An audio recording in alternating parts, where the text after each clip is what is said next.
நண்பர்களே, கேளுங்கள். ஒரு அன்பான மேய்ப்பன் இருந்தார். அவரிடம் 100 ஆடுகள் இருந்தன. அவர் அந்த ஒவ்வொரு ஆட்டையும் தன் உயிரை விட மேலாக நேசித்தார். அவர் அவற்றை மிகவும் அன்புடன் அழகான புல்வெளிகளுக்கு அழைத்து சென்றார். ஆனால் ஒரு நாள் ஒரு சிறிய ஆடு ஒரு அழகான மலரால் ஈர்க்கப்பட்டு கூட்டத்தை விட்டு பிரிந்து தூரமாக சென்றது. அது அறியாமலேயே இருண்ட பயங்கரமான காட்டில் வழி தவறிப் போனது. அந்த ஆடு வழி தெரியாமல் அங்கும் இங்கும் அலைந்து திரிந்தது. மாலையில் ஆடுகளை எண்ணும்போது ஒரு ஆடு குறைவதை மேய்ப்பன் கண்டார். இருந்தபோதும் மற்ற 99 ஆடுகளும் பாதுகாப்பாக இருந்தாலும் காணாமல் போன அந்த ஒரு ஆட்டை நினைத்து மேய்ப்பனின் இதயம் மிகவும் வேதனைப்பட்டது. அவர் அதற்காக மிகவும் அழுதார்.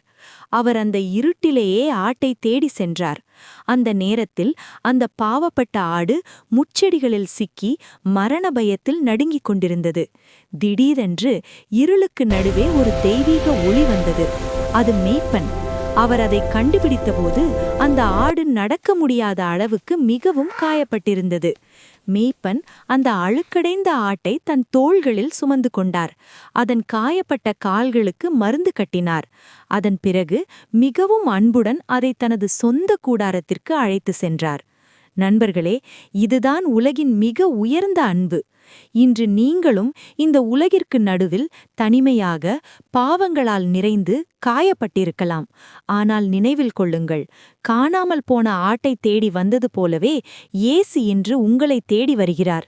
உங்களை தோளில் சுமந்து உங்கள் காயங்களை குணமாக்கி அவருடைய அன்பான நிழலுக்கு உங்களை அழைத்து செல்ல அவர் ஆயத்தமாக இருக்கிறார். உங்கள் அனைவருக்கும் இயேசுவின் ஆசீர்வாதம்.